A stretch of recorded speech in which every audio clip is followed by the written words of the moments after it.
नमस्कार, संवेग आईएएस में आप सभी का स्वागत है। आज हमारे साथ जुड़ रही हैं इप्सिता रावत। इप्सिता रावत हाल ही में यूकेपीएससी 2024 के जो परिणाम आए हैं उसमें रैंक 4 एसी स्टेट टैक्स में चयनित हुई हैं।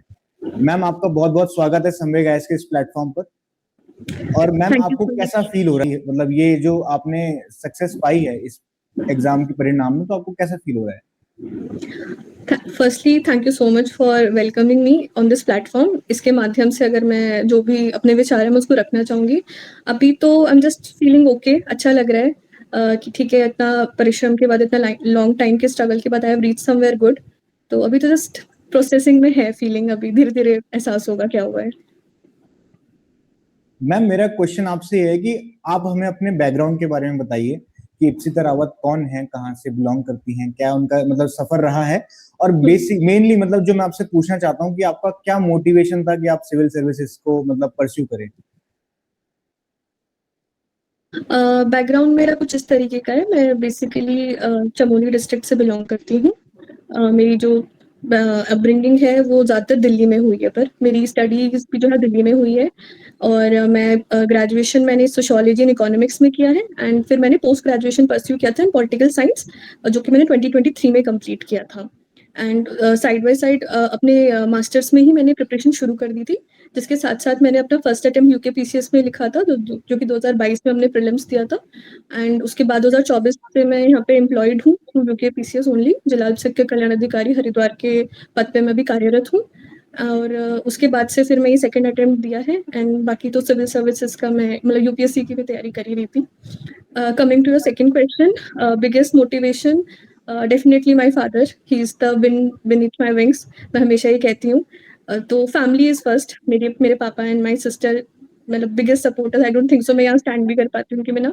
सेकेंडली आई वुड फील कि जैसे जैसे मैंने चीज़ों को समझना शुरू किया since I was in 11th-12th, जब मुझे थोड़ी अकल आने लगी, तो आई रियलाइज कि what I actually want to do with myself. I took humanities with this perspective कि मुझे इन्हीं सेवाओं में जाना है। एंड टाइम एंड अगेन चीज़ों ने मुझे पुश किया कि हाँ, दिस इज समथिंग कि मेरा इंटरेस्ट भी था। और फिर क्योंकि पेपर दिए, क्लियर होते गए, तो और मोटिवेशन आने लगा कि ठीक है, मैं कर सकती हूँ इस चीज़ को, तो I should continue with it. तो बेसिक तो यही मेरा मोटिवेशन रहा है। मैम, मेरा आपसे सवाल है कि क्या होता है ना कि इस बार प्रीलिम्स जो था 2024 का हम देखेंगे तो कंपैरेटिवली 2021 के मुकाबले थोड़ा टफर साइड पे था। तो जैसे और ऑब्जर्व किया जा रहा है कि काफी जितने ही पेपर हो रहे हैं सिविल सर्विसेज के, जैसे यूपीएससी हो गया, यूकेपीएससी के पेपर हो गए, उनमें प्रीलिम्स अब थोड़ा टफ होता जा रहा है और बहुत सारे कैंडिडेट स्ट्रगल कर रहे हैं प्रीलिम्स को ही क्रैक करने में, वहीं पे काफी लोग रुक जाते हैं। तो आपकी क्या स्पेसिफिक स्ट्रेटेजी थी प्रीलिम्स को अप्रोच करने के लिए, और आप क्या एडवाइस उन कैंडिडेट्स को देना चाहते हैं कि उनको इसको मतलब अप्लाई करना चाहिए अपने पे? प्रीलिम्स आई वुड से कि it's not about analysis, it's more about selection. तो उसको बहुत सिंपल रखना होता है। मेरा बहुत सिंपल रहा था। Static should be very strong, क्योंकि करंट हम देखते हैं कि काफ़ी डायनेमिक आ जाता है कई बार, जिसको हम वन डे करंट अफेयर कहते हैं वो भी आ जाते हैं। तो हम हर चीज़ से डील नहीं कर सकते। तो firstly static is major part, क्योंकि जो भी सीरियस कैंडिडेट होगा वो स्टैटिक हमेशा ही उसके चांसेस होते हैं कि वो सही करते हैं। And easy question make the cut off, not the difficult ones. तो पहले ऑब्वियसली स्टैटिक में आपकी एनसीईआरटीज आर वेरी इंपॉर्टेंट, चाहे इकोनॉमी हो, ज्योग्राफी हो, पॉलिटी हो, history, NCERTs are very important. उसके अलावा जो भी हमारी स्टैंडर्ड बुक लिस्ट है, जो भी यूपीएससी में हम लक्ष्मीकांत, स्पेक्ट्रम में फॉलो करते हैं, तो ये मेरा बेसिक मटेरियल रहा है।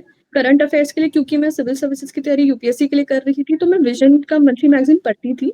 बट उत्तराखंड में क्योंकि करंट अफेयर्स थोड़ा डिफरेंट फ्लेवर के होते हैं, तो फॉर दैट मैंने लास्ट मिनट रिवीजन के लिए स्पीडी या ग्रीन टर्म्स मैंने डेफिनेटली पढ़ा था। उसके अलावा I use to follow some channels की जो भी न्यूज़ आती थी, उसमें उत्तराखंड स्पेसिफिक जो चैनल्स होते थे, तो मैं उनको फॉलो करती थी टू गेट अ जस्ट कि हाँ, उत्तराखंड में, क्योंकि मैं दिल्ली में रह के तैयारी कर रही थी, मेरा इतना टच नहीं था।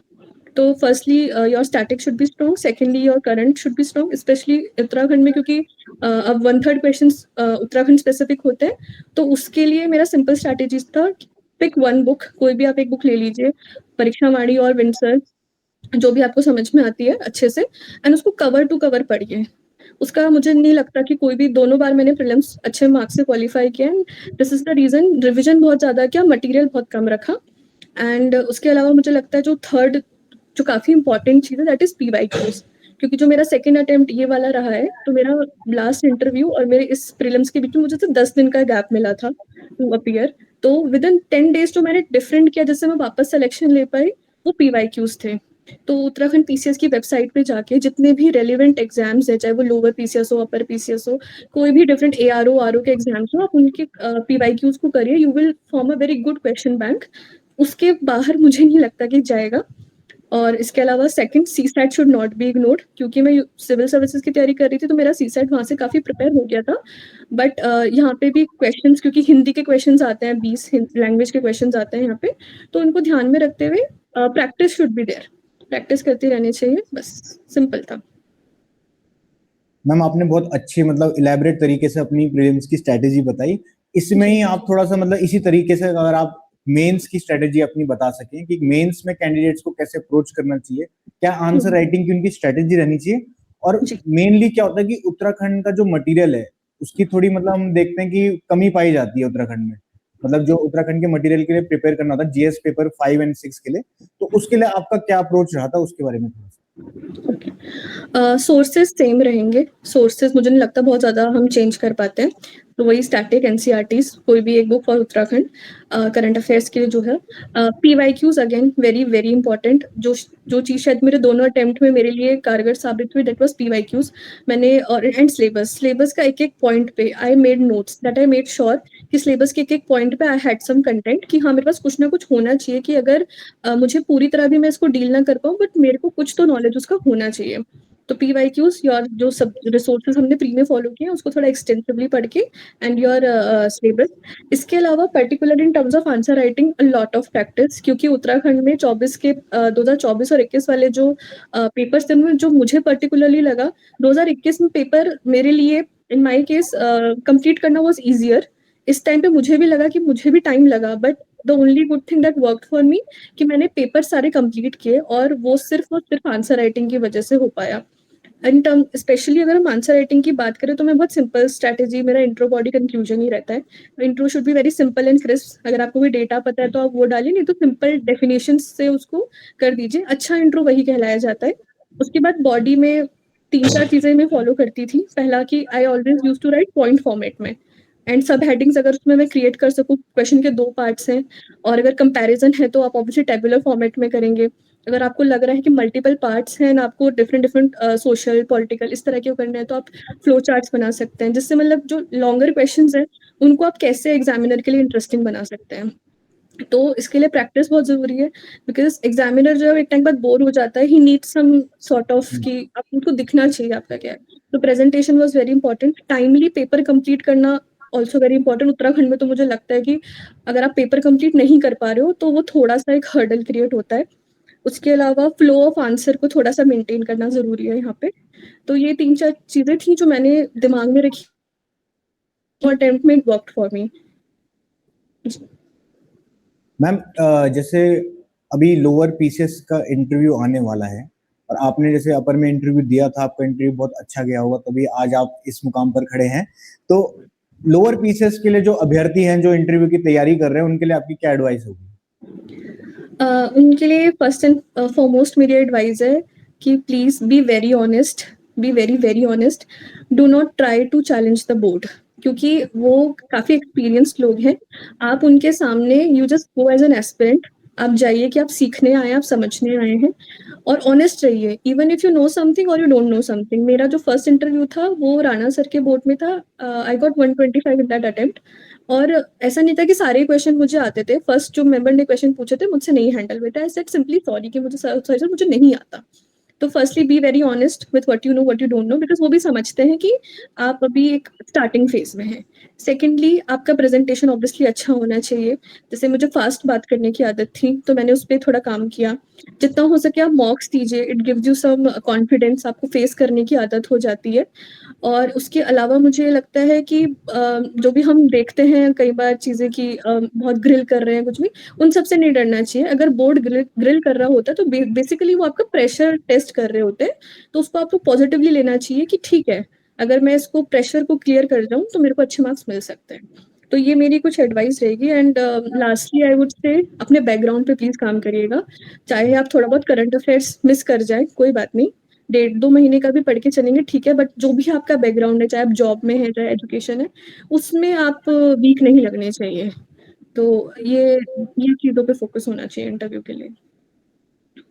मैम मेरा अगला क्वेश्चन आपसे ये है कि जैसे कैंडिडेट्स अक्सर बर्नआउट फील करते हैं जब, क्योंकि उत्तराखंड जैसे बहुत लंबा लग जाता है, लंबा टाइम लग जाता है उत्तराखंड की प्रिपरेशन में ही, और इसमें रिजल्ट भी थोड़ा लेट ही आते हैं। तो उस दौरान क्या होता है, कैंडिडेट सेल्फ डाउट करने लग जाते हैं और काफी बर्नआउट फील करते हैं, लो फील करते हैं। तो ऐसा आपके साथ कोई ऐसा फेज रहा हो, और आपने उस फेज में ऐसा क्या किया, मतलब आपने आपको कैसे मोटिवेट किया कि नहीं, हम मेरे को लगे रहना है, मुझे परसिस्टेंटली मुझे अपने आप को इस तैयारी में लगाए रखना है और मेरे को इसमें रिजल्ट निकाल के रखना है। तो आपका क्या ऐसा रहा था approach? I would say unfortunately Uttarakhand के पर्सपेक्टिव में थोड़ा लंबा हो जाता है, और कई बार ये होता है कि स्पेशली टाइम गैप लंबा होना उतना बुरा नहीं लगता जितना पोस्टपोन होना बुरा लगता है। कई बार एक दिन पहले भी हम लोगों ने फेस किया कि पेपर पोस्टपोन हो चुके हैं, तो वो काफी फ्रस्ट्रेटिंग फेज होता है। आपको लगता है कि पता नहीं कैसे वापस शुरू करें। तो उसमें सिंपली ये होता है कि पहले तो जितना हो सके सोशल मीडिया पे टेलीग्राम ग्रुप्स बहुत बने रहते हैं, उनसे जो यूजफुल इन्फॉर्मेशन है वो जरूर लें, I am not against them. पर अगर आपको लग रहा है कि कुछ तरह का रूमर एक फैल रहा है, बिकॉज एंटी सोशल एलिमेंट्स हर जगह होते हैं, उनसे दूर रहें। मैं यही करती थी, मैं बिल्कुल कट आउट हो जाती थी, मैं नहीं सुनती थी। ऑफिशियल जो इन्फॉर्मेशन आती थी मैं उस पर बिलीव करती थी। Simple and very sorted. B with your family, with your friends जो आपको पॉजिटिव एनवायरमेंट दे जस्ट। और एक चीज है, do not leave anything in between. पढ़ाई मत छोड़िएगा, बिल्कुल मत छोड़िएगा। बिकॉज ऐसा हुआ है काफी लोग उसमें कि पोस्टपोन हो रहा है, कभी कुछ मूवमेंट शुरू हो गया, बहुत सारे डिस्टर्बेंसेस हुए हैं। इट्स नॉट स्टूडेंट का फॉल्ट नहीं है इसमें, सिचुएशन उस तरीके की भी। तो उसमें बस ये सोचिए कि आज नहीं तो कल देखिए पेपर तो होना ही है। आप जितना दिन वेस्ट करेंगे आप अपना चांस उतना ही खोते जा रहे हैं। तो शॉर्ट टर्म मत देखिए, just focus on the long term goal. आज नहीं होगा, 2 महीने बाद होगा, 4 महीने बाद होगा, but it will happen. And when the result will come, आप इस टाइम को फिर अफसोस करेंगे कि मैंने क्यों इन सब चीजों में टाइम वेस्ट किया। तो बस अपना पॉजिटिव एनवायरनमेंट रखिए और पढ़ाई से मन मत हटाइए। It eventually page of. कुछ नहीं होता है, 3 साल 4 साल लग जाते हैं, होता है, आई अंडरस्टैंड, मैं उस फेज में रह चुकी हूँ। बट जब वो होता है तो आपको पता ही नहीं चलता, इतना एक्सपोनेंशियल ग्रोथ आप देखते हो कि इट ऑल पेज ऑफ, सब वर्थ इट हो जाता है आखिर में। बिल्कुल मैम, बहुत अच्छी एडवाइस आपने दी है। जी। इसी पे आप, क्योंकि आपने सोशल मीडिया की बात करी थी, तो मैं एक क्वेश्चन पूछना चाहूंगा कि क्या होता है ना, आज के टाइम पे सोशल मीडिया मतलब काफी अनअवॉइडेबल है, मतलब क्योंकि उसके पॉजिटिव यूज केसेस भी है और नेगेटिव यूज केसेस तो सबको पता ही है। तो कई लोग उसको अच्छे से यूटिलाइज कर लेते हैं, लेकिन अक्सर कई लोग क्या करते हैं, एक वर्ड है आजकल, डूम स्क्रोलिंग, कि बंदे 2-3 घंटे स्क्रोल ही करते रह जाते हैं और पूरा टाइम निकल जाता है। तो ऐसे में कैसे अपने आप को मतलब फोकस रखना है, कंसंट्रेटेड रखना है, और उसको कैसे मतलब सोशल मीडिया को पॉजिटिवली ही यूज करना है, क्या आपकी एडवाइस रहेगी? देखिए, मैं अगर ये कहूँ कि नहीं, मैंने तो बिल्कुल भी डूम स्क्रॉलिंग नहीं करी है, तो I would be a liar. मैं बिल्कुल ऑनेस्टली कहूँगी, हम सब लोग इंसान हैं, हम सबको थोड़ा बहुत डोपामिन चाहिए होता है, and it's very easy dopamine, तो हर कोई करता है, मैं भी करती थी। बट ये आपका पर्सनल कैपेसिटी है, आपका विल पावर है। आप you can always give some time, dedicate कर सकते हो कि चलो मैं आधा घंटा दिन में यूज़ करूँगी या कुछ भी। हाँ, बिफोर एग्ज़ाम्स प्लीज़ बंद कर दीजिए, क्योंकि बहुत ज़्यादा उस टाइम पे मन करता है कि आप कुछ भी एक्स्ट्रा करें पर पढ़ाई ना करें। ये मेरे साथ बहुत होता था। एग्जाम आते-आते मुझे ज़्यादा डाइवर्जन फ़ील होने लगता था कि चलो मैं ये मूवी देख लूँ, ये कर लूँ, तो दिस हैपेंस। बिल्कुल प्लीज़ कट ऑफ कर दीजिए, 1 महीना, 2 महीना, नथिंग विल चेंज। ये Instagram, social media, any kind of social media, not naming anyone, sorry, कुछ भी है, ये this will not change, the content will not change. 2 महीने बाद भी आप खोलेंगे, आपको सेम चीज़ मिलेगी। तो again my point is long term perspective. ये रखना कई बार मुश्किल हो जाता है क्योंकि काफ़ी प्रेशर फ़ील होता है आस-पास। And secondly you will feel कि आप जो बहुत ज़्यादा परेशान होते हो ना, वो आप अपनी परफॉर्मेंस से नहीं, कंपैरिजन से परेशान होते हो। तो आप सोशल मीडिया पे जाओगे, you will always see someone doing better than you. तो वो एक्चुअली आपके लिए एक प्रेशर है, वो प्लेजर नहीं दे रहा है। तो आपको ना क्लैरिटी रखनी होती है बस। तो उस क्लैरिटी के साथ यू यूज इट। आप कुछ भी, बाकी आप कुछ भी करिए, इट्स नॉट, मतलब कुछ भी एक्सेस में नहीं होना चाहिए बस। तो आई वुड नॉट से कि बिल्कुल मत यूज करिए। हाँ, एग्जाम से पहले थोड़ा बंद कर दीजिए, it will be very really helpful. तो ये मेरा है। मैम अभी तक का जैसे मेरा आपके साथ कन्वर्सेशन रहा है, मुझे मतलब काफी लगा है कि आप बहुत वेल प्रिपेयर्ड रहना पसंद करते हैं और काफी क्लैरिटी आपको मतलब पसंद है, कि क्लैरिटी होनी चाहिए हर इंसान को। तो इसी पे मेरा एक सवाल है कि अगर आपको मौका मिले कि आप अपने पास्ट सेल्फ को कुछ एडवाइस देना चाहें, जो इससे स्टार्ट प्रिपरेशन के स्टार्टिंग में थी, जो बिगनर थी, उनको आप कोई एडवाइस देना चाहें कि ऐसे करना चाहिए और ये मेरी एडवाइस तुम्हारे लिए है, तो आप क्या ऐसी एडवाइस देंगे? इनिशियल अक्षता बहुत ज़्यादा नर्वस और डरती थी। आई वुड से मैं अपने आप को सबसे पहले ये एडवाइस दूँगी कि प्लीज़ बी वेरी मतलब कॉन्फिडेंस इज़ समथिंग जो मैं कई बार लैक करती हूँ। तो कॉन्फिडेंट रहिए, be very concise and believe in yourself. ये मैंने हमेशा किया है, मैंने अपने आप को हमेशा अंडर प्ले किया है। आई ऑलवेज़ थॉट कि नहीं मेरे बस का तो है ही नहीं। बट मुझे लगता है कि अगर थोड़ा-सा मैं खुद पे और विश्वास रखती तो मैं चीज़ें और अच्छी कर सकती थी। तो ये 2-3 चीज़ें जो मुझे लगता है and obviously self discipline is something कि जो कई बार होता है। My father was always behind my back कि करो, करो, पुश करते थे वो मुझे। पर दिस इज़ समथिंग कि सेल्फ डिसिप्लिन खुद से भी आना चाहिए, आपके पेरेंट्स हमेशा आपको पुश नहीं कर सकते। तो मुझे लगता है मैं ये 2-3 चीज़ें और अच्छा करती। बिल्कुल मैम। जी। मैम फाइनली मेरा आपसे आखिरी क्वेश्चन ये है कि आप संवेग आईएएस से किस पड़ाव पर जुड़ी अपनी जर्नी के, और आपका यहाँ पे ओवरऑल एक्सपीरियंस कैसा रहा संवेग आईएएस के साथ? जब मैंने फर्स्ट टाइम डिसाइड किया था कि मैं यूकेपीसीएस अटेम्प्ट करूँगी सिंस 2022 प्रीलिम्स, अप्रैल में प्रीलिम्स था आई रिमेंबर, और मैंने फ़ैब के करीब सर की टेस्ट सीरीज़ जॉइन की थी। तो मेरे लिए यूकेपीसीएस का फर्स्ट स्टेपिंग स्टोन वाज़ संवेग आईएएस। मैंने प्रीलिम्स के जितने टेस्ट थे मैंने लिखे थे।